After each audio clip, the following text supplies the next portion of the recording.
V naught equal to what? NIA, mu naught NIA, ठीक है, where mu naught is the magnetic permittivity of the free space, N is the turns per unit length. अगर total number of turns यहाँ पे capital N है और length L है, तो what is the N? N equal to N by L, ठीक है, ठीक है। अच्छा, अब यहां पे दो चीजें ओवरलैप हो रही हैं, देखो क्या, एक लूप का खुद का क्रॉस सेक्शन एरिया ओवरलैप हो रहा है और उससे जनरेट, अगर उसमें करंट आई फ्लो कर रहा है तो वहां पे मैग्नेटिक फील्ड भी एक जनरेट हो रही है, ठीक है। अब एक लूप का जो एरिया होगा वो कितना हो जाएगा? मैंने मान लिया इसका जो रेडियस है दैट इज द आर, तो पाई आर स्क्वायर, ठीक है, इतना एरिया हो गया। मैं अभी ए ही लेके चल रहा हूं, ठीक है। What is the number of turns? Number of turns हो गया N, what is the total area? N A हो गया। तो केवल अपनी ही मैग्नेटिक फील्ड की वजह से जो फ्लक्स जा रहा होगा, इससे क्रॉस हो रहा होगा, वो कितना हो जाएगा? टोटल एरिया एन, ठीक है, total area N A into mu not an I, इतना फ्लक्स निकल रहा होगा उससे, बोलिए, ओके। अब एन को मैं क्या लिख सकता हूं? एन को मैं लिख सकता हूं एन इंटू एल, तो फ्लक्स कितना हो जाएगा? फ्लक्स हो जाएगा आपका म्यू नॉट एन स्क्वायर ए यानी पाई आर स्क्वायर एल इंटू आई, इतना हो गया। अच्छा, ये क्या फ्लक्स आ रहा है? ये फ्लक्स तब आ रहा है जब इसमें आई की करंट फ्लो कर रही थी, तो अपनी ही करंट की वजह से इतना फ्लक्स इस कॉइल से जा रहा होगा। ये पॉइंट नोट करने वाला है। उसमें जो करंट फ्लो कर रहा है, तो उस करंट की वजह से उतना फ्लक्स उससे पास हो रहा है, ठीक है। अब क्या है, यहां पे कांस्टेंट वैल्यू देख लो, ये क्या हुआ, आई के मल्टीप्लायर में ये वैल्यू कांस्टेंट होगी, तो फाइव इक्वल टू कितना हो जाएगा? फाइव इक्वल टू हो जाएगा mu not an square pi are square l into I. तो इस केस में इससे जो फ्लक्स पास हो रहा है that is directly proportion to I, rest of चीजें कांस्टेंट है, रेस्ट ऑफ चीजें कांस्टेंट है, तो फ्लक्स इक्वल टू क्या हुआ? इसे कहते हैं एल, एल कहते हैं शायद, लिखने दो, एल ही कहते हैं, कैपिटल एल। इस क्वांटिटी को हम कहते हैं कैपिटल एल। ये किस पे डिपेंड कर रहा है? ये उसकी ज्योमेट्री पे डिपेंड कर रहा है केवल, ठीक है। This quantity is called capital L and इसी को हम कहते हैं सेल्फ इंडक्शन। इतना नोट कीजिए पहले। तो what is the self induction? Mu not an square pi are square, जिसको आप ए भी लिख सकते हैं, एल, ये एल, सॉरी, ये इसको इस तरह से एल लो, इसको स्मॉल एल लो, क्योंकि फिर एल से आप कंफ्यूज हो सकते हो। ये हो गया small l. Small l is the length of the solenoid, small l is the length of the सोलोनाइडर।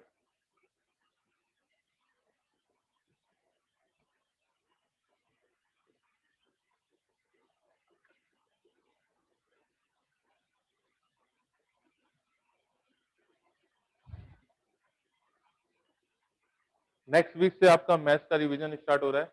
Nishant, तुम्हें उससे फायदा होगा, ठीक है। मैथ्स का इनका सिलेबस ऑलमोस्ट खत्म हो चुका है, छोटी मोटी चीजें बाकी होंगी, लेकिन प्रॉपरली हम उसका 12th का फुल रिवीजन, फिर उसके बाद 11th का, और उस रिवीजन में आपके प्रीवियस ईयर के क्वेश्चंस भी होंगे सारे, सीईटी के और जेई के, मेंस के भी होंगे सारे, ठीक है, सारे क्वेश्चन होंगे उसमें, ठीक है। तो मैथ्स के पॉइंट ऑफ व्यू से आप प्रिपेयर हो रहे हो, यानी हो चुका है आपका पोजीशन, प्रैक्टिस प्रैक्टिस प्रैक्टिस बाकी होगी। So what is the self induction equal to L equal to mu not N square pi R square L।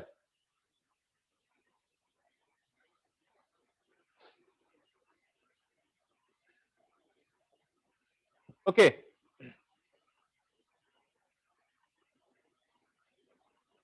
अब एक बात बहुत क्लियर है, जब मैं यहां पे फ्लक्स को देखता हूं, अगर मैंने एक करंट आई इंक्रीज करने की कोशिश की, नोट किया क्या, इतना इतना नोट कर लिया क्या, नोट करो जल्दी।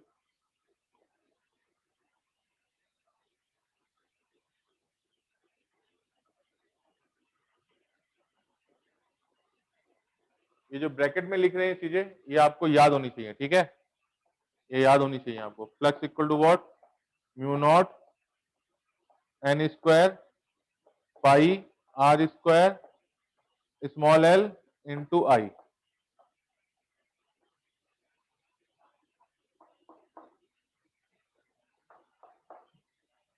The quantity is called the self inductance.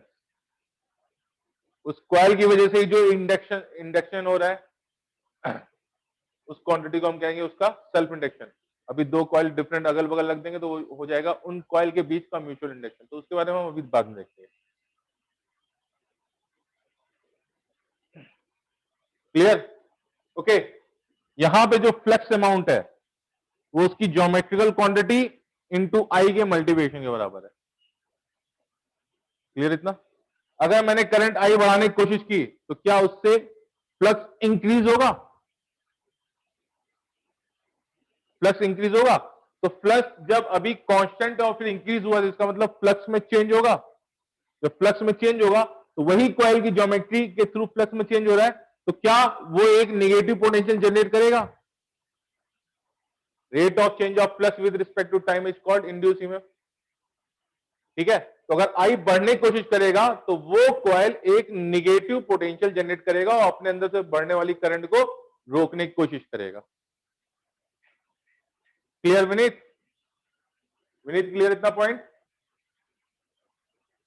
हाँ सर, रिपीट करोगे? अगर देखो वहां से क्वांटिटी क्या दिख रही है, flux is equal to L, flux is equal to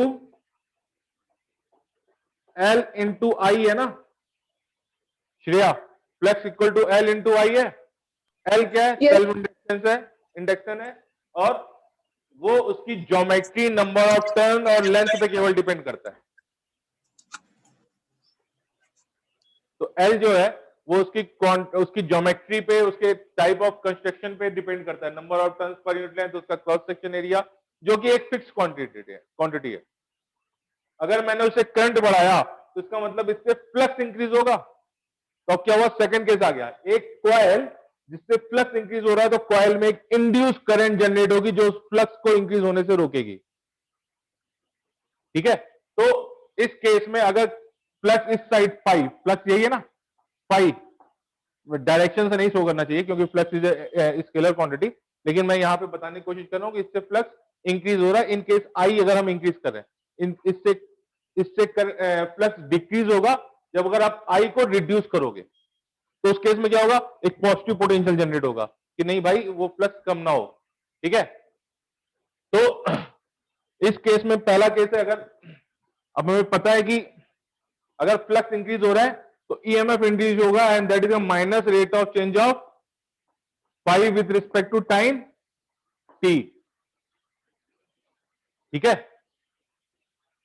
ठीक है, ये क्वांटिटी आपने नीचे नोट कर ली होगी, मैं उसको साफ कर रहा हूं।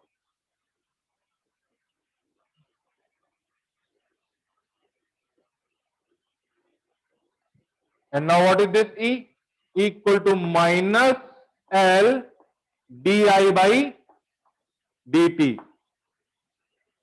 ठीक है, माइनस का मतलब क्या हुआ, अगर करंट I इंक्रीज हुई तो ईएमएफ जो होगा E ये इस साइड लगेगा, यानी क्या होगा, इस साइड ये पॉजिटिव होगा, ये निगेटिव हो जाएगा, यानी इस साइड पोटेंशियल हाई होगा, उधर लो होगा। अगर करंट आई डिक्रीज करेगी तो वो साइड करंट को इस साइड ही रखने की कोशिश करेगा, जिससे वो जो इंड्यूस ईएमएफ होगा ई, वो इधर की तरफ रिएक्ट करेगा। समझे क्या? समझे क्या? तो अगर एक, अब यहां से मुझे कंक्लूजन क्या निकला कि अगर एक कॉइल है जिसका सेल्फ इंडक्टेंस है L, जिसका सेल्फ इंडक्टेंस है L, ठीक है। तो अगर उसमें करंट I जा रही है तो फ्लक्स की एक वैल्यू होगी, अगर I फिक्स होगी तो अगर मान लो I फिक्स होगी तो di over dt जीरो हो गया ना। अगर I कांस्टेंट हो गया तो di over dt जीरो हो गया, तो उसने उस टाइम कोई भी ईएमएफ इंड्यूस नहीं किया, फ्लक्स कांस्टेंट है। लेकिन अगर फ्लक्स बढ़ने की कोशिश करेगा यानी I बढ़ने की कोशिश करेगी तो E की वैल्यू निगेटिव आएगी, और अगर I डिक्रीज होने की कोशिश करेगा, कम होने की कोशिश करेगा, तो E उसको पॉजिटिव रहेगा कि करंट कम ना हो, बहुत बहुत तेजी से कम ना हो या फिर बहुत तेजी से इंक्रीज ना हो, ठीक है। तो कॉइल का यूज कई जगह होता है। बल्ब का जो फिलामेंट होता है ना वो भी कॉइल के फॉर्म में होता है। क्यों? क्योंकि अगर मान लो बल्ब का फिलामेंट ऐसे है ना, ऐसे बल्ब का फिलामेंट है, आपने उसे हाई पोटेंशियल पे जोड़ दिया, ठीक है, तो करंट एकदम से उसमें जाएगी ना। मान लो हाई पोटेंशियल जोड़ दिया तो उसका इंड्यूस ईएमएफ निगेटिव काम करेगा कि उसके करंट एकदम से अपनी पीक वैल्यू पे ना पहुंचे, ठीक है।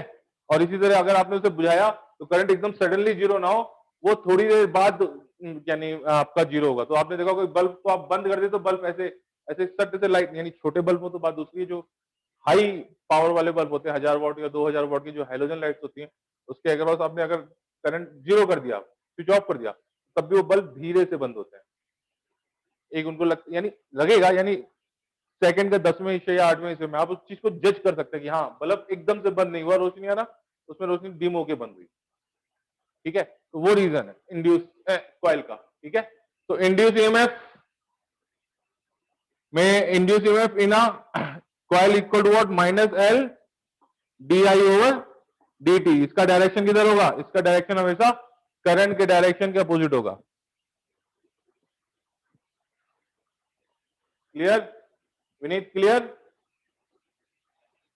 Yes sir. श्रेया क्लियर है? Yes sir.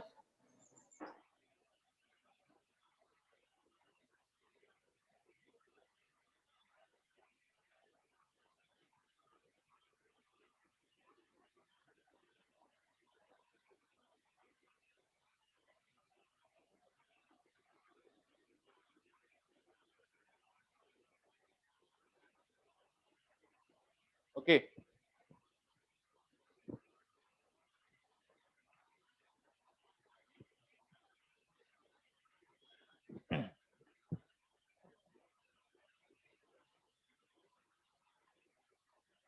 अब एक कंडीशन लेते हैं। एक कॉइल है जिसका सेल्फ इंडक्टेंस है एल, ठीक है। एल उसकी ज्योमेट्री पे डिपेंड करता है ना, जिसका सेल्फ इंडक्टेंस है एल और उसके क्रॉस एक रेजिस्टेंस आर जोड़ दिया गया, ठीक है। और यहां से एक बैटरी लगा दी गई है और यहां पर एक स्विच लगा दिया गया है। स्विच अभी ओपन है यानी कनेक्शन जीरो है, ठीक है। अगर आपने स्विच क्लोज किया, ये पोटेंशियल इसका दे रखा है, ई दे रखा है, ठीक है। अगर आपने इसको क्लोज किया, ठीक है, तो जब इसमें करंट कांस्टेंट हो जाएगी, जब इसमें करंट एक कांस्टेंट करंट फ्लो करने लगेगी, तब इसमें क्या हो जाएगा, इससे पास होने वाला फ्लक्स जीरो यानी कांस्टेंट वैल्यू हो जाएगी। कितनी हो जाएगी? एल इंटू आई, ठीक है। और जब एल इंटू आई वो फिक्स हो गया तो ये कोई इंड्यूस ईएमएफ जनरेट नहीं करेगा, ठीक है। लेकिन तब तक जब तक वो करंट इंक्रीज हो रही जीरो से लेके आई तक पहुंच रही है, तब ये क्या करेगा? तब ये कॉइल एकदम से उसके, अब देखो जब इंड्यूस ईएमएफ जनरेट नहीं करेगा तो ये एक कनेक्टिंग वायर की तरह तब काम करेगा, तब एक कनेक्टिंग वायर की तरह काम करेगा ना, ठीक है। जब कनेक्टिंग वायर की तरफ काम करेगा तो उस केस में आई नॉट मैक्सिमम कितना हो जाएगा? ई बाई आर हो जाएगा क्या? ई बाई आर हो जाएगा। और जब आपने स्विच क्लोज किया था तब उसमें करंट कितना था? जीरो। तो जीरो से लेके आई तक वो कॉइल एकदम से वो आई नॉट को गेन नहीं होने देगा, वो कुछ टाइम लगेगा। तो हमें यहां पे निकालना है कि किसी इंस्टेंट पे, किसी पर्टिकुलर इंस्टेंट पे उस सर्किट में क्या करंट होगी। तो मैंने मान लिया है t equal to t, at T equal to t, उसमें करंट आई है, आई है। इसका सेल्फ इंडक्टेंस है कितना? एल। तो ईएमएफ जो जनरेट कर रहा होगा वो कितना होगा? Minus L D I over D T, ठीक है। अब इस लूप में केवीएल लगा दो, तो इस पॉइंट से चले तो plus E minus L D I over D t, इसके क्रॉस जो ईएमएफ जनरेट हुआ वो कितना हुआ? Minus L d minus L D I over D t, तो ईएमएफ जनरेट हुआ, minus I R is equal to 0। अब इस पॉइंट पे आ गए, तो यहां पे क्या हो गया, यहां पे जब आप आ गए तो क्लोज लूप हो गया, ये इक्वेशन एक लूप के लिए लग गई। ये समझ में आया क्या? केवीएल लगाया मैंने, applying KVL in the loop 1 in this loop, तो इस पॉइंट से इस पॉइंट गए तो प्लस ई माइनस एल, अब इसके अक्रॉस पोटेंशियल कितना होगा, minus L D I over D T होगा ना, करंट इसमें इंक्रीज होगी तो of course minus L D I over D T side होगा, माइनस आई आर, फिर से इस पॉइंट पे आ गए तो 0 हो गया। ठीक है, तो यहां पे कितना हो जाएगा,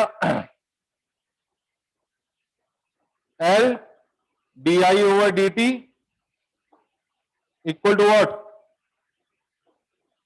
ई माइनस आई आर।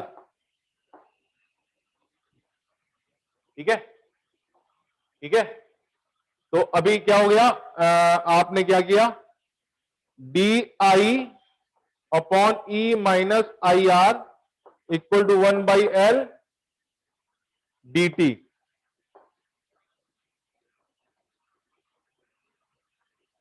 ठीक है, इंटीग्रेट कर रहे हैं यहां पे, एट टी इक्वल टू 0 पे करंट कितनी थी, 0, and T equal to T पे करंट कितनी हो गई, आई। इंटीग्रेट करो इसको, कितना आता है, इंटीग्रेशन बाय सब्स्टिट्यूशन होगा,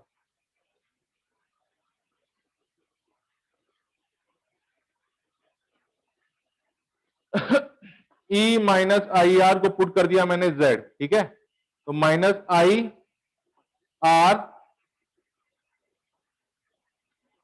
अभी ई माइनस आई आर को मैंने पुट कर दिया जेड, तो टी से डिफरेंशिएट कर दिया तो कितना हुआ, आई से डिफरेंशिएट कर दिया तो minus R equal to D Z over D I. What is D I, D I equal to हो गया D Z by R minus.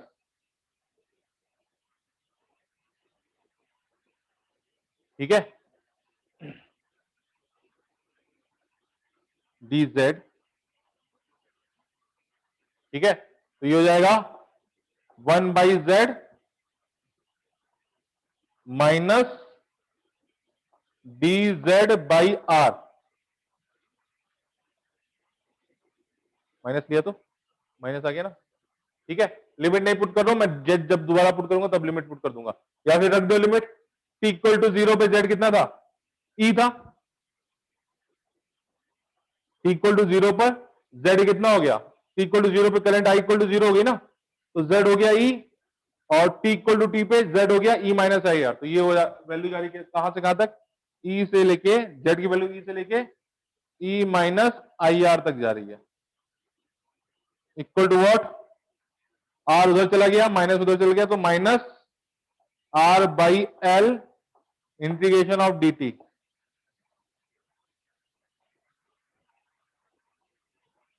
ठीक है,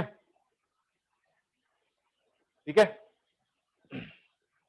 0 से लेके टी तक, एल एन जेड ई से लेके e minus I R equal to minus I R by L into t. ठीक है, तो कितना आ जाएगा, l n e minus I R by e equal to minus R by L, e minus I R by e equal to ई की power minus R T by L.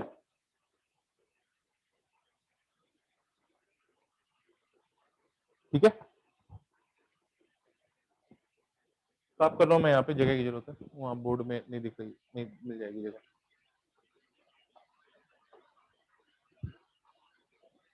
ठीक है, तो ये हुआ 1 minus I R by e equal to ई की power minus R T by L. ठीक है, तो ये हो गया, इसको इस साइड ले जाओ, उसको 1 माइनस ई की power minus R T by L equal to I equal to कितना था, आई नॉट इक्वल टू कितना था, ई बाई आर, तो ये हो गया आई बाई आई नॉट, ये हुआ ना। तो what is the I equal to I not 1 minus ई की power minus R T by L.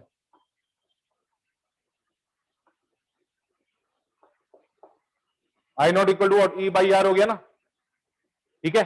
तो the current at any instant in this circuit is defined by I equal to I not 1 minus ई की power minus T R by L.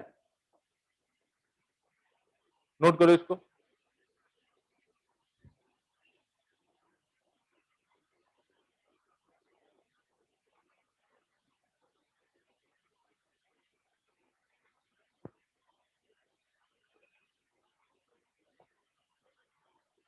श्रेय आपको इसका derivation नहीं देखना है, आपको इस रिजल्ट को याद करना है। इन्हें एल आर, ये क्या हुआ, इंडक्टेंस एंड रेजिस्टेंस, हम इसे कहते हैं एल आर सर्किट। इन्हें DC L R circuit, the current at any instant is given by I equal to e I naught, sorry I equal to I not 1 minus ई की power minus T R by L. Okay sir. आपको ये result याद रखना है बेटा, आपको ये conclusion, अगर Yes, आपको yes, sir. समझ में आ रहा है तो अच्छी बात है, अगर समझ में नहीं आ रहा है तो आपको ये रिजल्ट तो पक्का ही याद रखना है, बाकी चीजें आप छोड़ दीजिए। Okay sir, okay sir.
E की वैल्यू कितनी थी, 2.71 ना, 2.70।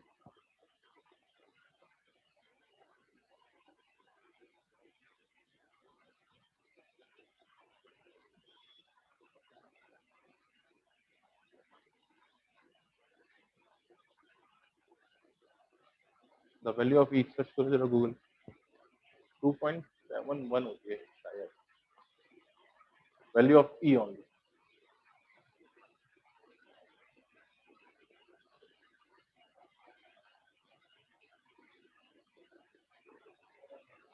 टू 2.72 के आसपास, ठीक है।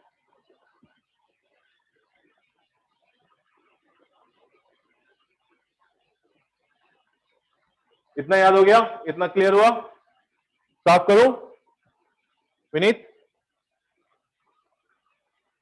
एक मिनट सर, नोट कर रहा हूँ। ठीक है, ये मैंने डेरिवेशन बताया है। अब इसके आगे जो इसमें कंक्लूजन में जो चीजें हमें हमेशा जरूरत पड़ेंगी मैं वो चीजें लिखता हूँ, ठीक है आपको।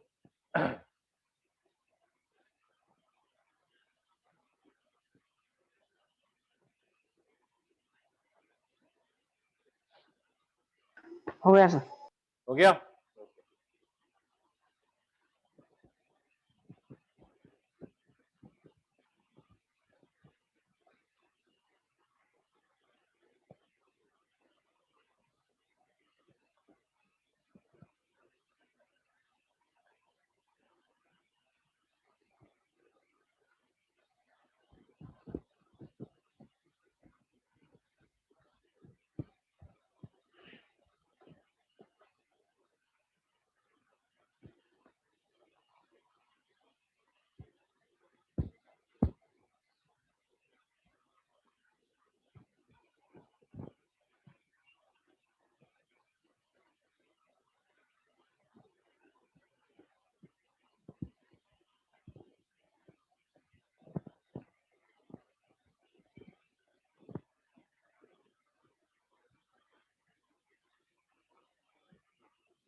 कैसी हो जा रही थी?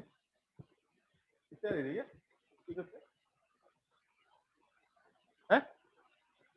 कान बजने लगे मैंने।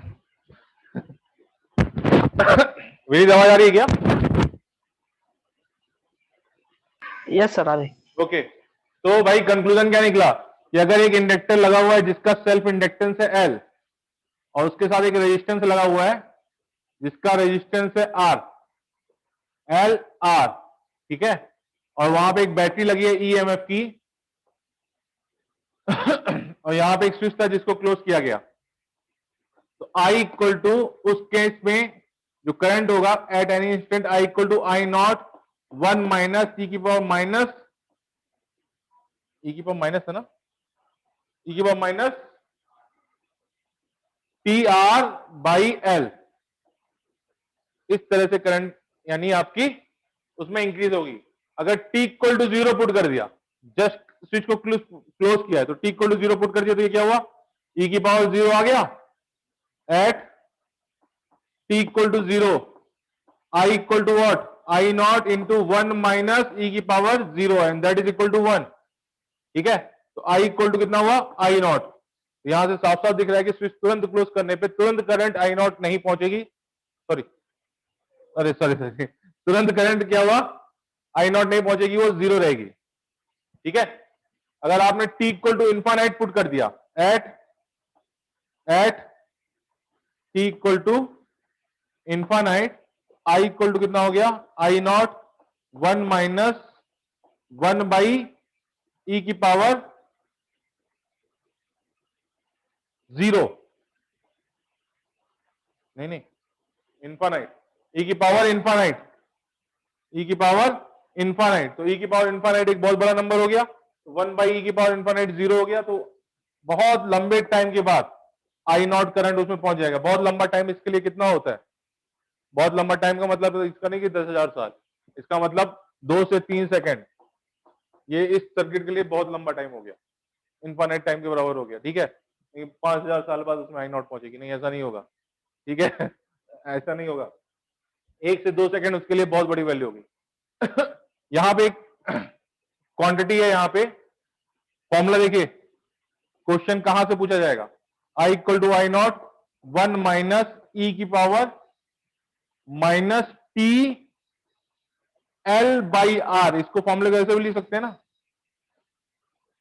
ठीक है, L by R, this quantity L by R is called time constant tau. Note करो इसको बेटा, this quantity L by R is called the time constant. तो टाइम कांस्टेंट के टर्म में अगर आप ये फॉर्मूला लिख रहे हो तो कितना हो जाएगा, I equal to I not 1 minus ई की power minus T by tau.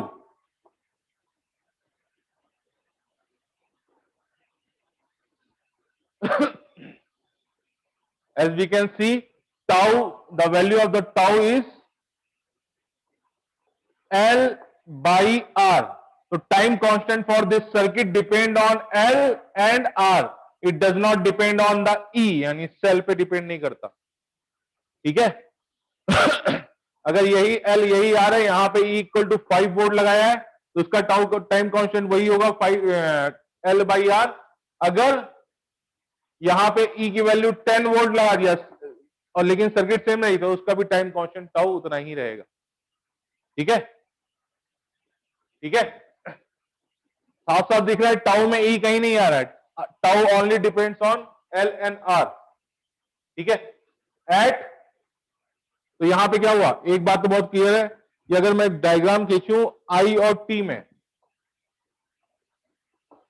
Current I और टाइम टी में अगर एक मैं ग्राफ ड्रॉ कर रहा हूं, तो एक बात तो बहुत क्लियर है कि टी इक्वल टू 0 पर करंट 0 होगी और टी इक्वल टू इनफानाइट पर, sorry, T equal to infinite पे कहीं यहां पर, यानी मैंने मान लिया कि 2 से 3 सेकंड इसके लिए इनफानाइट हो गया, तो टी इक्वल टू इनफानाइट पे करंट आई नॉट के पास पहुंच जाएगी, आई नॉट के पास पहुंचने लगेगी। ठीक है, ठीक है, लेकिन when time T equal to tau, जब time T equal to tau होगा तब वैल्यू क्या होगी,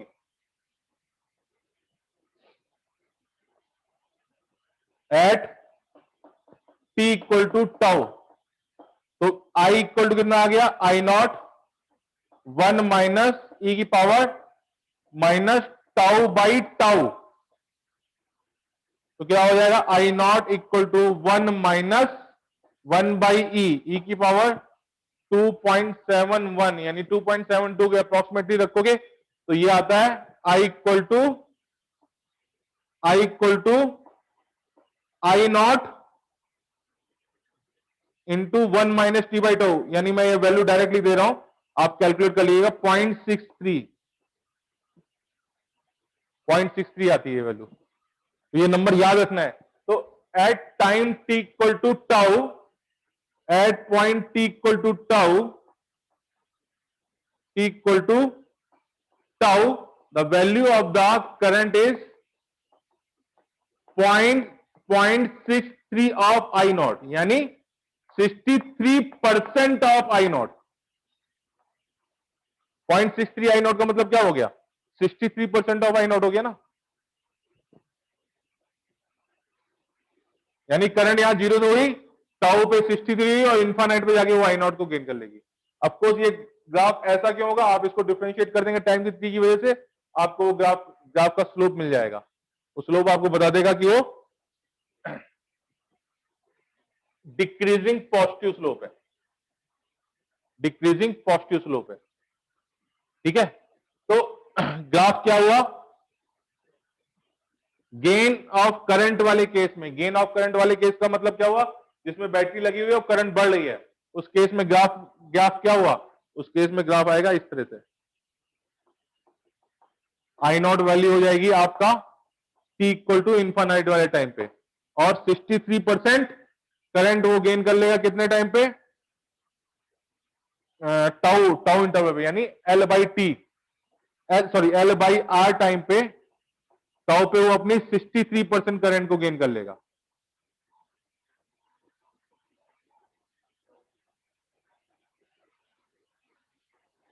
तो इसका मतलब हाफ करंट जो गेन कर रहा होगा, यानी आई नॉट बाई टू, ये 63% ऑफ आई नॉट है ना, तो 0.63 बाई आई नॉट है, तो 0.5 बाई आई नॉट कितना हो जाएगा, 0.5 आई नॉट, यानी आई नॉट बाई टू वो टाउ से पहले गेन कर लेगा, ठीक है। तो ये छोटे छोटे पॉइंट है, आप याद रख सकते हैं या फिर एनालाइज कर सकते हैं उसी टाइम, अगर आपका क्वेश्चन वैसा बन रहा है तो नोट कर लो इसको।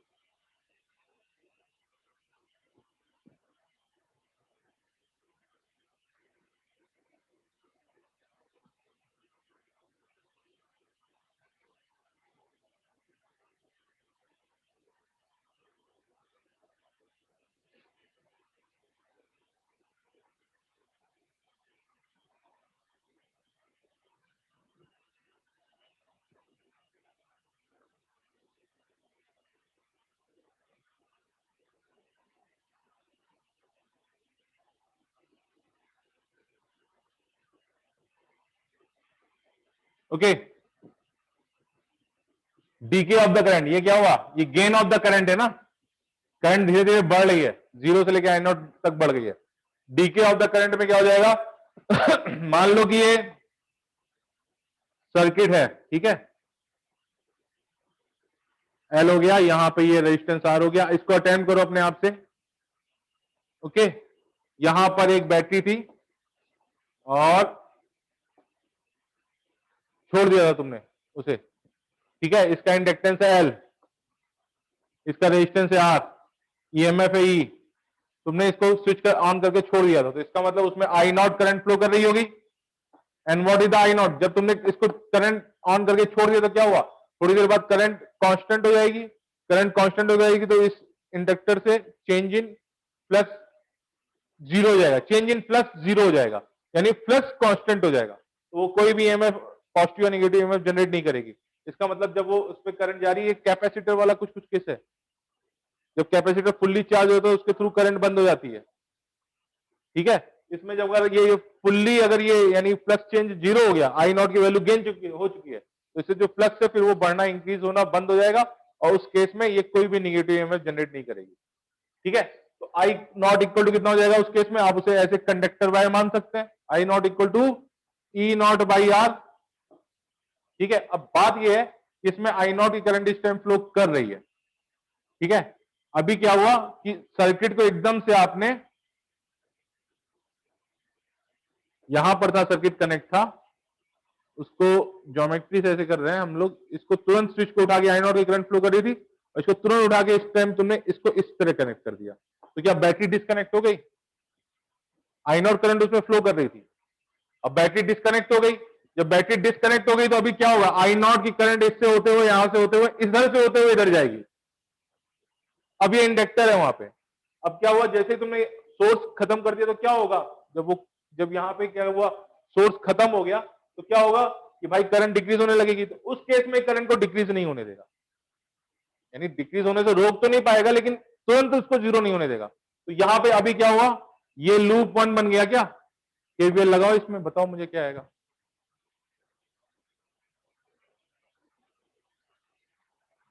इस टाइम उसमें करंट आई नॉट है, आई नॉट करंट है,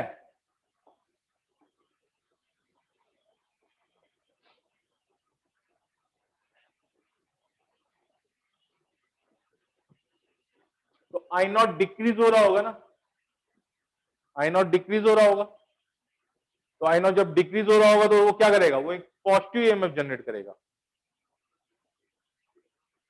पॉजिटिव ईएमएफ जनरेट करेगा, आई नॉट को तुरंत जीरो नहीं होने देगा। तो बताओ इसको कैसे सॉल्व करोगे?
अब जब केवीएल की इक्वेशन रखोगे तो उसमें ई आपका रोल पे नहीं आएगा, ई रोल में नहीं आएगा।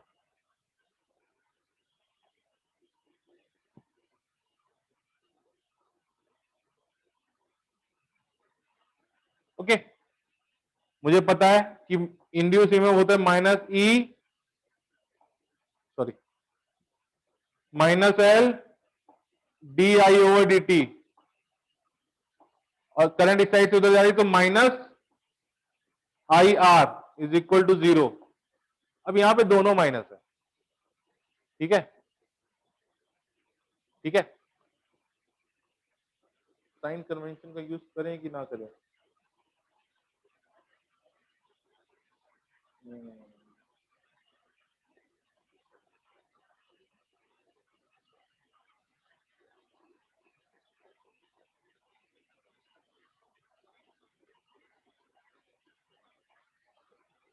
छोड़ो, इस उस इंस्टेंट पे करंट आई है तो इंड्यूस ईएमएफ कितना होगा, माइनस एल डी आई और D T equal to minus I R equal to zero. तो यहां से कितना आ जाएगा, यहां से आएगा minus L D I over D T equal to I R L D I over D T equal to minus I R.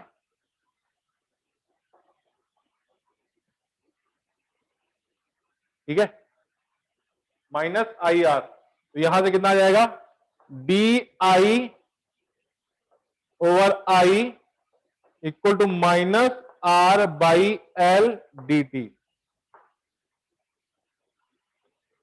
ठीक है, ठीक है, इंटीग्रेट करते हैं दोनों साइड, तो टी इक्वल टू जीरो पर करंट कितना था, I not, T equal to zero पर जस्ट स्विच को क्लोज किया था ना, तो उस टाइम आई नॉट करंट था उसमें, टी इक्वल टू जीरो पे करंट हो गया I not, and T equal to T पे करंट हो गया आई।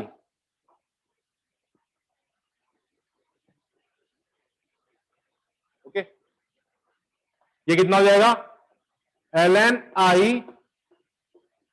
आई नॉट से I equal to minus R by L T. टी पे लिमिट रखा आपने कितना, 0 से लेके टी तक, तो L N I over I not equal to minus R T by L. ठीक है, I over I not equal to ई की पावर माइनस, सॉरी, ई की power minus R T by L. ठीक है, तो यहां पे क्या हुआ, I equal to I not E की power minus R T by L. What is I not, I not equal to E not by R not, I equal to E not by R not into E की power minus R T by L.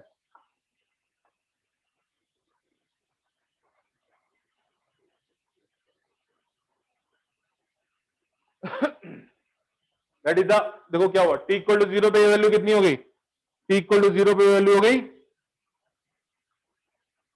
ये value पूरी हो गई 0, E की power 0 equal to 1, I equal to I naught at T equal to 0, और T equal to infinite पे ये value कितनी हो गई, I equal to I not by E की पावर इन्फानाइट हो गई ना, and that is equal to 0। तो this is the case of decay of the current, this is the case of the decay of the current. Again time constant की value यहां से लेंगे, क्या होगा time constant, again time constant tau equal to L by R, L by R, L by are रखा आपने, तो time constant की value L by R again है, तो I equal to I not E की पावर -1 आया ना, आई equal to कितना हुआ, I not by E, what is the value of 1 by ई,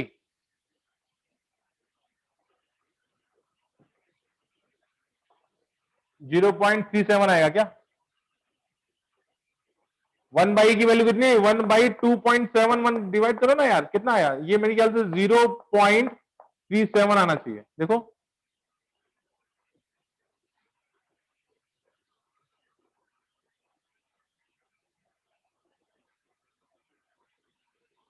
नहीं,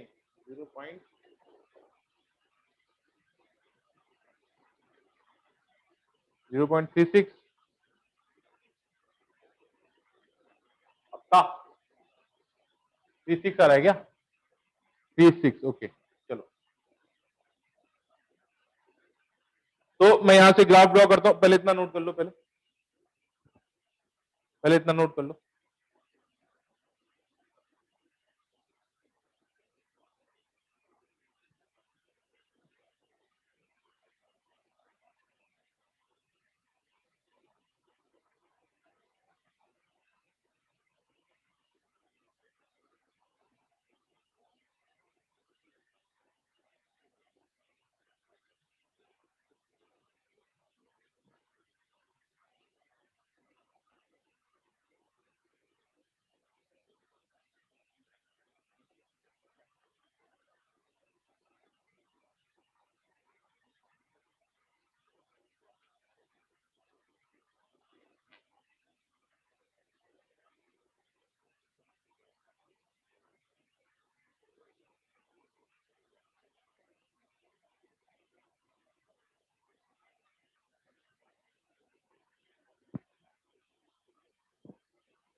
नोट हो गया विनीत?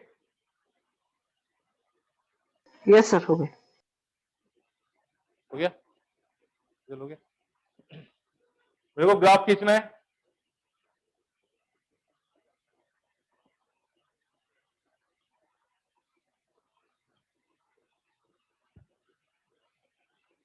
आई वर्सेस टी का ग्राफ ड्रॉ करना है मुझे।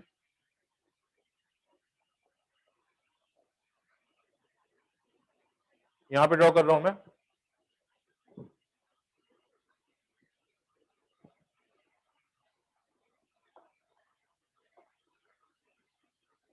टाइम वर्सेस करंट का ग्राफ ड्रॉ करना है।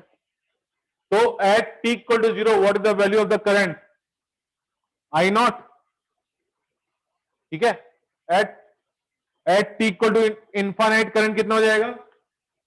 अरे फॉर्मूला कहां गया? फॉर्मूला ये था, I equal to I not E की power minus R T by L. That is the case of decay of the current. Current किस तरह से कम हो रही है।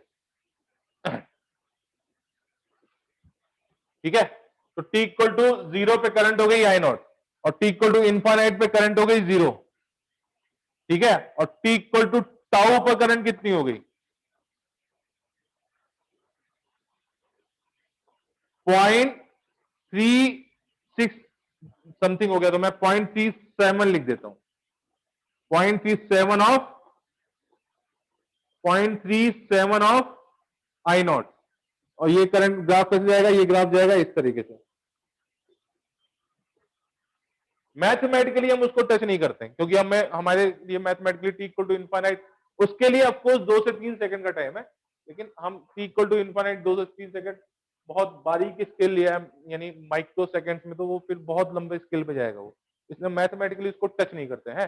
लेकिन आगे जाके कहीं ना कहीं वो उस पर टच हो ही जाएगा, 3 सेकंड 4 सेकंड बाद जैसे भी हो।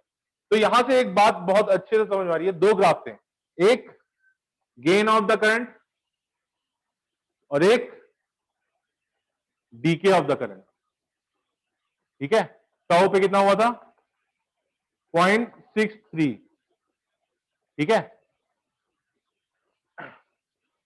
फॉर्मूला क्या था उसका? उसके लिए I equal to I not 1 minus ई की power minus T R by L, और इसके लिए फॉर्मूला क्या था? I equal to I not E की power minus T R by L.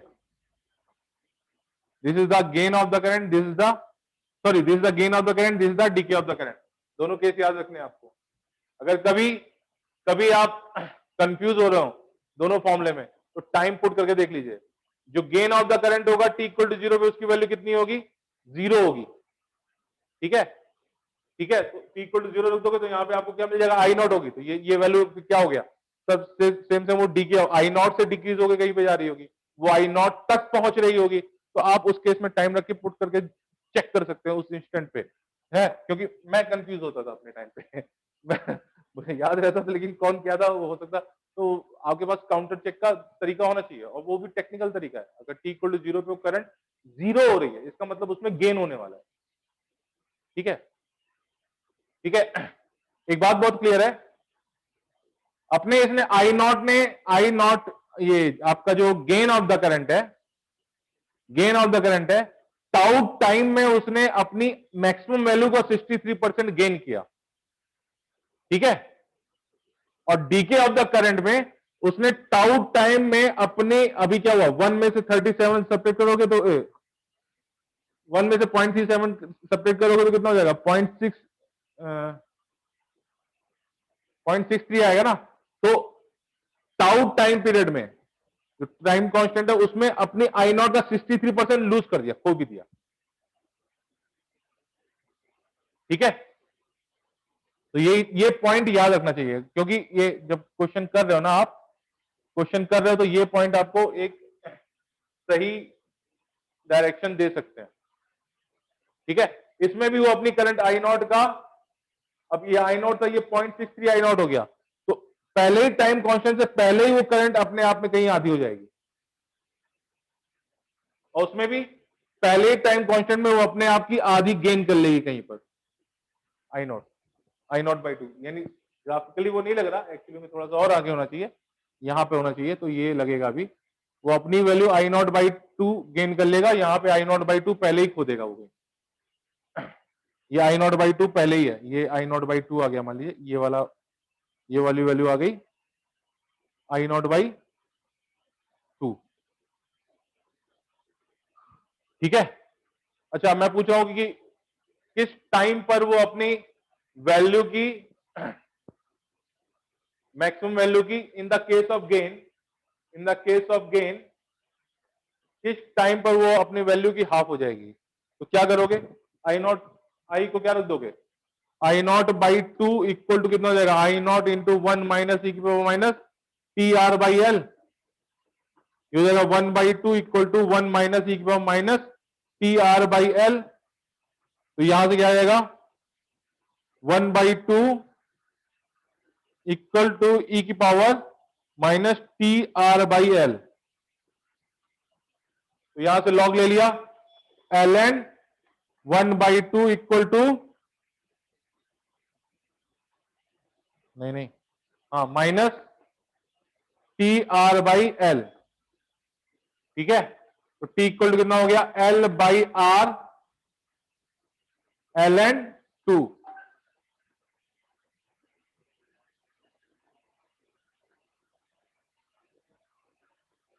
अरे ये ऊपर गया तो क्या हुआ, माइनस आ गया ना, तो माइनस एब्जॉर्ब हो गया। इतने टाइम में वो अपनी करंट का हाफ हो जाएगा। तो ये भी, ये जो हाफ टाइम है वो भी ईएमएफ ऑफ द बैटरी पे डिपेंड नहीं कर रहा, वो एल बाई आर यानी किसका, इंडक्टर और रेजिस्टेंस पे की वैल्यू पे ही शो कर रहा है। ठीक है। ये अपनी वैल्यू कितनी हाफ गेन कर लेगा कितने टाइम में, तो यहां पे क्या करोगे, one by two equal to ई की power minus T R by L. तो again L N one by two equal to minus T R by L. ठीक है। L by R L N two T, आधी value हमेशा वो same time पे ही आ जाएगा। इतना ही तो आया था ना। ठीक है, नोट कर लो ये पॉइंट छोटे छोटे। विनीत समझ में आया हाफ वैल्यू का कॉन्सेप्ट। Yes sir. अपनी वो आधी वैल्यू सेम टाइम इंस्टेंट पे सेम टाइम में गेम करेगा, वो है कितने कितने टाइम में, L by R L N two. वो अपनी आधी वैल्यू जो डीके वाले केस में, वो भी अपनी आधी वैल्यू सेम टाइम में आएगा, कितना, L by R L N two.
जब ऑनलाइन क्लास लेना चालू किया था ना नया नया, तो मैं बोया का माइक लाया था, लंबा वाला वायर वाला होता है ना, 5-6 मीटर वायर होता है। मैं लगाया, एक दिन क्लास चालू की, मारा उसने करंट एकदम से, ये इसमें करंट आने लगा था। बहुत ही खराब टाइम था यार।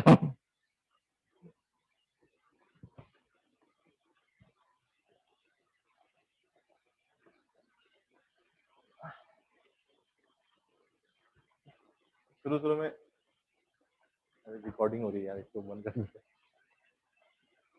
Charging of the current, charging of the capacitor वाला, sorry, charging of the capacitor वाला केस था ना। एक रेजिस्टेंस होता था, यहाँ पे ईएमएफ लगा देते थे, इसको चार्ज होने में कितना टाइम लगेगा, ये पढ़ाया था क्या? अच्छा, ये नहीं पढ़ाया था शायद, ये स्किप हो गया था, कोई एक दिन बोल रहा था। ठीक है, ये पढ़ाएंगे अभी।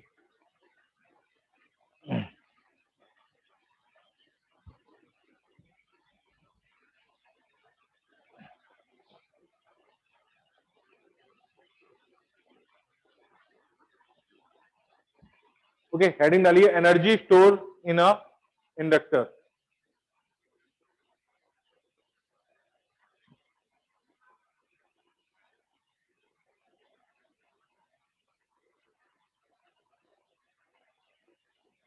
Energy store in a inductor.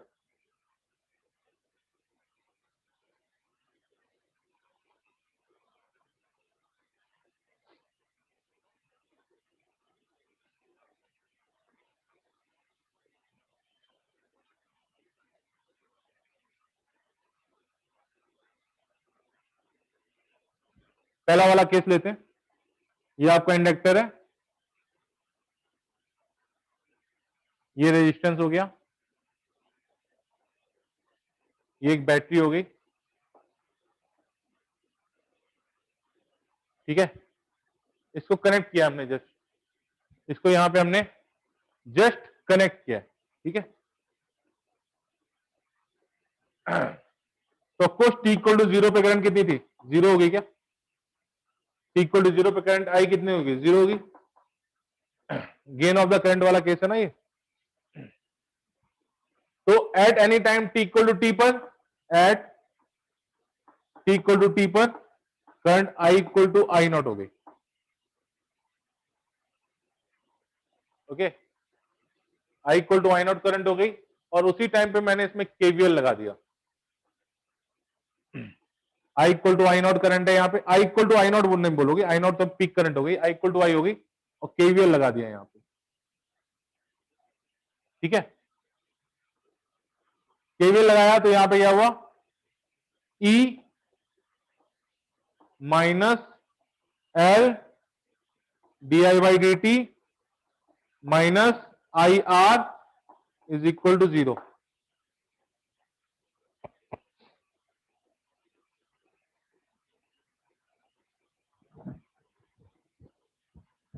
Okay, थोड़ा सा देखना पड़ रहा है मुझे इसमें। देखो यहां पे क्या हुआ, E equal to what? L D I over D T plus I are.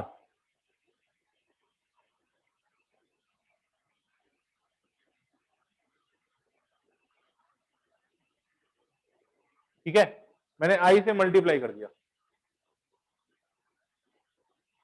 E I equal to L I D I plus I square R D T.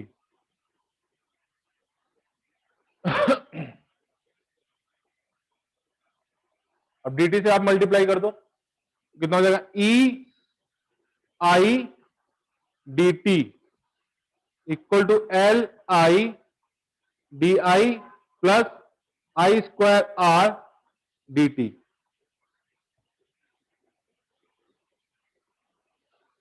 अब यहां से देखो, what is the I? I is the rate of change of rate of flow of charge with respect to time T, ठीक है। What is the work done? अगर मान लो इसने क्यू चार्ज फ्लो किया, क्यू चार्ज फ्लो किया, Q charge flow किया battery ने, तो what is the work done by the battery? E into Q हो गया क्या? And what is the I into D T? अगर I इंटू डी टी देखोगे तो कितना हो जाएगा? E D Q over D T into D T, that is the E into D Q. ये उस इंस्टेंट पे किया गया वर्क डन है at any time T equal to T पर। ठीक है, अगर आपने इसको इंटीग्रेट किया तो कितना हो जाएगा? E कांस्टेंट हो गया, I D T, integration of I D T equal to कितना हो जाएगा?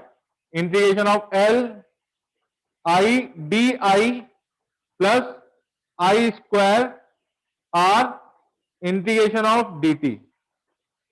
रुको एक मिनट,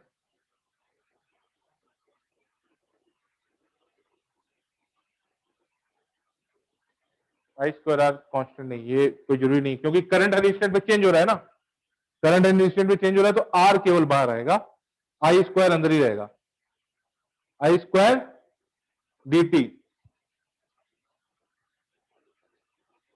ठीक है, अब ये क्या हो रहा है? E I को लिखोगे आप क्या?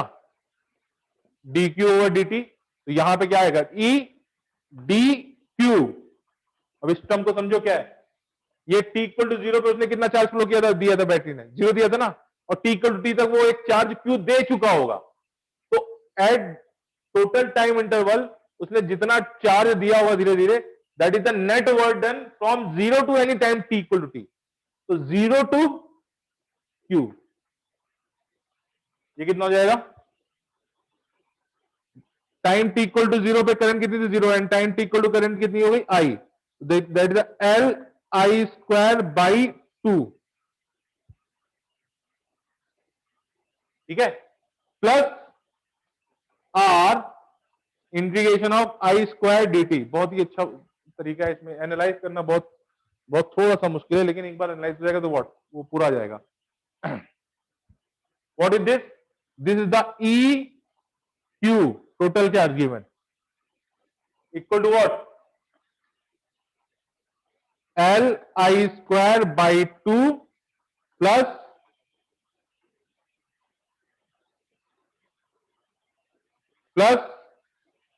Are I square D T. ये कहां पे एनर्जी लूज हो रही है? ये एनर्जी लूज हो रही है इसके हीटिंग में।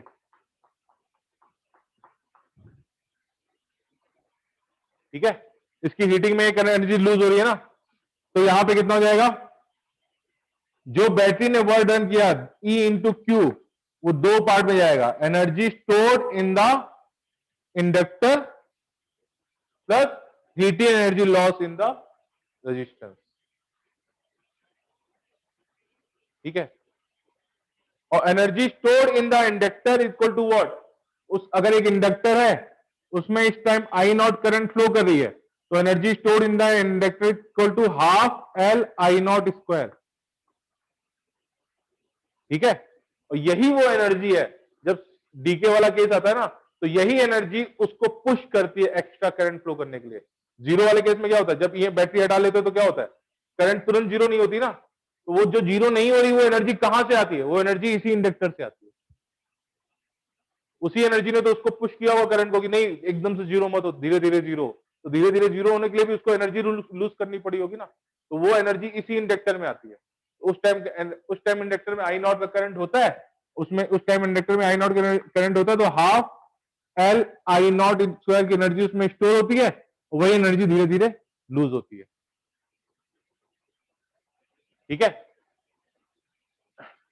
ठीक है, तो energy stored in energy stored in the inductor is what? U equal to half L I square. Note कर लो बेटा इसको, energy stored in inductor U equal to half L I not I square, where I is the current at that instant through the inductor.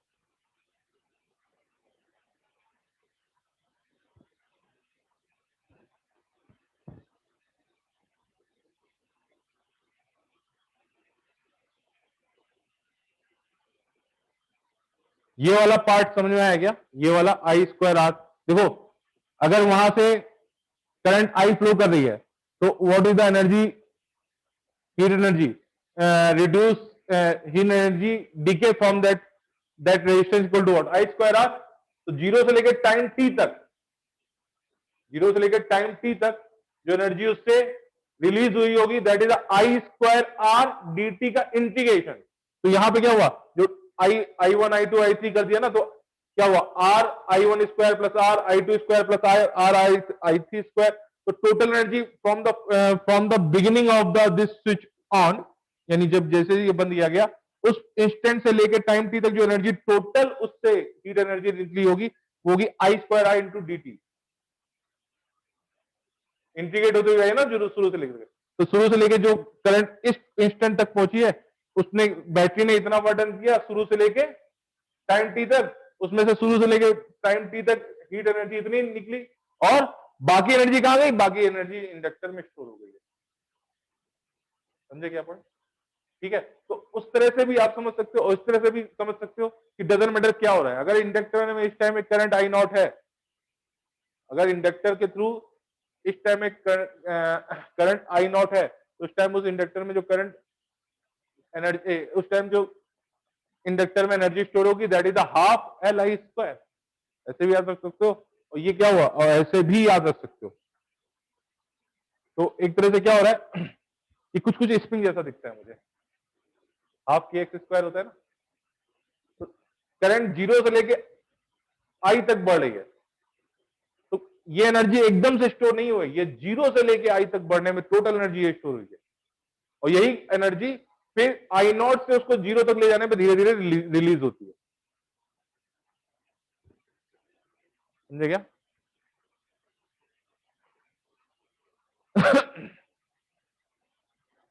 अब इसी इसमें capacitor और inductor जब जोड़ देते हैं ना, तो ये इक्वेशन आपको वहां पे उस टाइम ये बताएगी ना कि जो उसमें चार्ज होगा कैपेसिटर और इंडक्टर वाले सर्किट में एनर्जी कभी लूज नहीं होती, तो उसमें जो नेट चार्ज होता है ना वो एसएचएम करता है, वो बताऊंगा मैं, वो अभी बहुत आगे के बाद एसी करंट की लास्ट में है वो।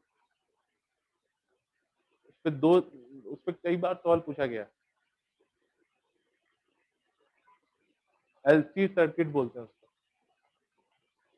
एलसी आर नहीं, आर लगा दोगे तो फिर वो बंद हो जाएगा। एलसी सर्किट होता है, प्योर एलसी सर्किट होता है।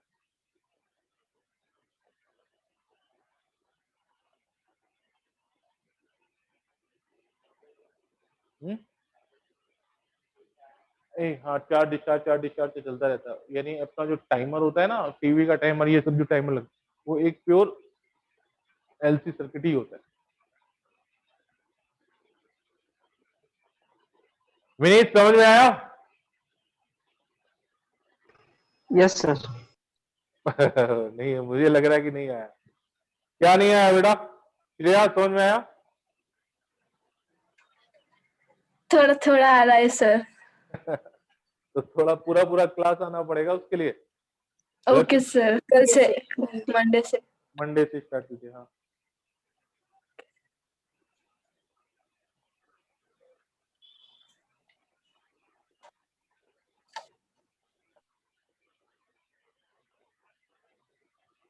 ये सब सर्किट जब होने लगते तो वो फील आने लगती है, सिलेबस खत्म होने वाली।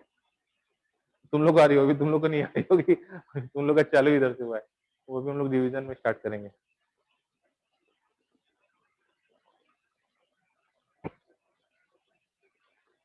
Okay, the energy stored in a inductor equal to half Li square.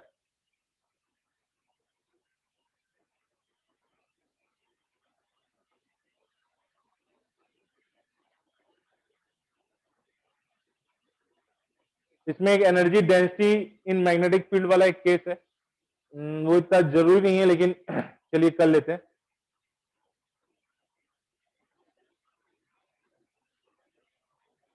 Okay, इसी वाले केस को आगे लेके बढ़ते हैं। इसी इंडक्टर में इस टाइम एक करंट आई फ्लो कर रही है, ठीक है, और एनर्जी वहां पे स्टोर है, एनर्जी स्टोर है वहां पे U equal to half L I square, ठीक है। तो अब रेस्ट ऑफ पार्ट को मैं भूल जाता हूं, उस इंडक्टर के थ्रू एक करंट आई फ्लो कर रही है। अब हम देखना चाहते हैं कि वहां पे एनर्जी डेंसिटी क्या है।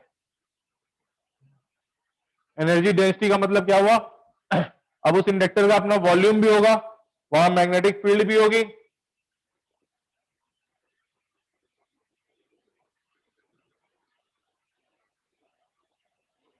एक इंडक्टर है यहां पे, उसके थ्रू आई करंट फ्लो कर रहा था,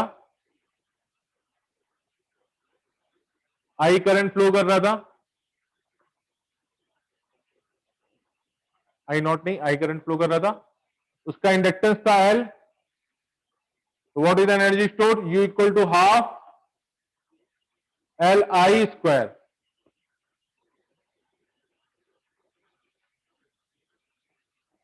What is the magnetic field? What is the magnetic field inside this inductor? B equal to mu naught N into I.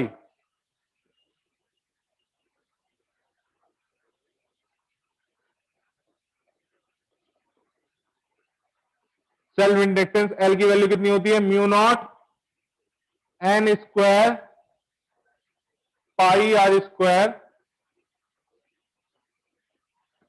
Pi are square L, कितनी तो होती है। अब ये तीन क्वांटिटीज है, इनका यूज करके हमें निकालना है energy density.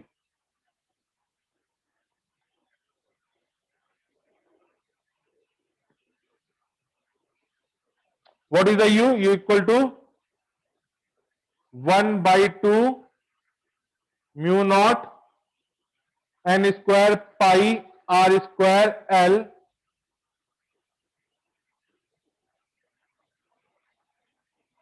Into I square. यही हुआ ना, यही हुआ ना। तो B यहां से क्या है, mu not N into I है क्या, तो यहां से मैं एक N ले लूंगा, तो U इक्वल टू कितना हो जाएगा, 1/2 N mu not N into I,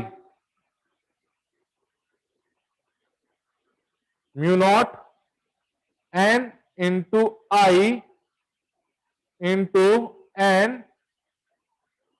pi are square into I. देखो यही है ना, कुछ छूटा तो नहीं, इंटू एल, एल एल छूट गया ना, एल छूट गया, ये स्मॉल एल ले लेते हैं, ये आई हुआ, इसको स्मॉल एल ले लेते हैं। What is the pi are square into L, the volume of this inductor, and what is this, this the B, तो यू इक्वल टू कितना हो जाएगा, 1/2 N B into V into आई।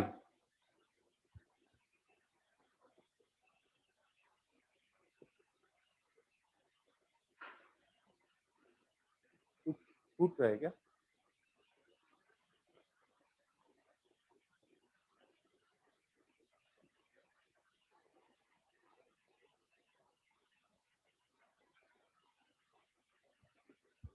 कुछ छूट रहा है क्या, रुको रुको रुको रुको, हम गलत नहीं है, छोड़ो छोड़ो छोड़ो, रहने दो, ठीक है।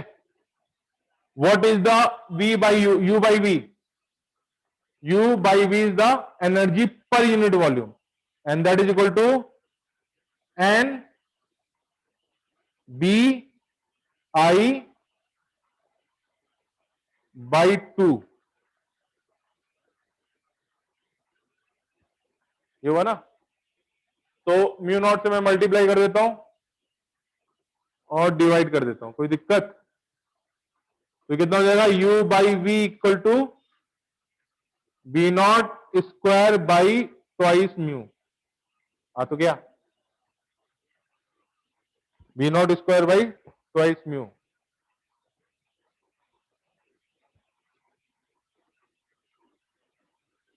N I mu, mu not an I कितना हो गया, मैग्नेटिक फील्ड हो गया ना अगेन, तो मैंने म्यू नॉट से मल्टीप्लाई कर दिया, पहले कितना आया था, ये एन बी आई आया था ना, म्यू नॉट से मल्टीप्लाई कर दिया, म्यू नॉट से डिवाइड कर दिया, तो ये क्या हो गया, बी हो गया ना अगेन, तो B square by twice mu. तो energy per unit volume of a solenoid, that is the U by V, energy store, अगर उसमें करंट आई फ्लो कर रहा है तो उस टाइम एनर्जी स्टोर कितना था, यू था ना, तो यू से टोटल वॉल्यूम से डिवाइड करिए तो U by V equal to कितना हो जाएगा, B not square by twice mu. बेटा इसको याद रखना चाहिए, श्रेया तुम्हें ये फॉर्मूला याद रखना है, ठीक है। Energy stored in a solenoid per unit volume equal to what, B not square by twice mu not, where B not is the magnetic field at this at inside the solenoid. So what is the B? That is the mu naught and I.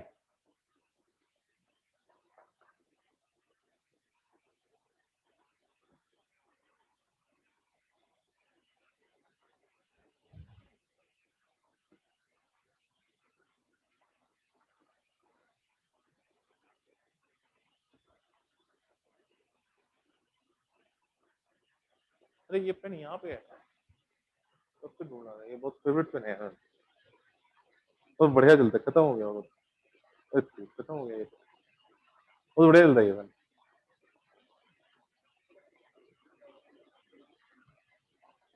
क्या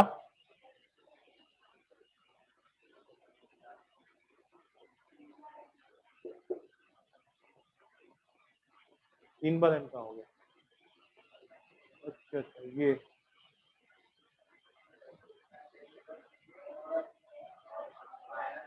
अच्छा अच्छा ये चाहिए, ये कहाँ है,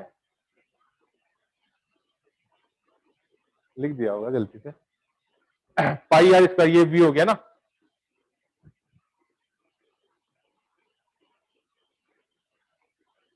यार देखो अब ये फॉर्मूला याद होना चाहिए, मैं तुम्हें फोर्स नहीं करता लेकिन ये याद होना चाहिए।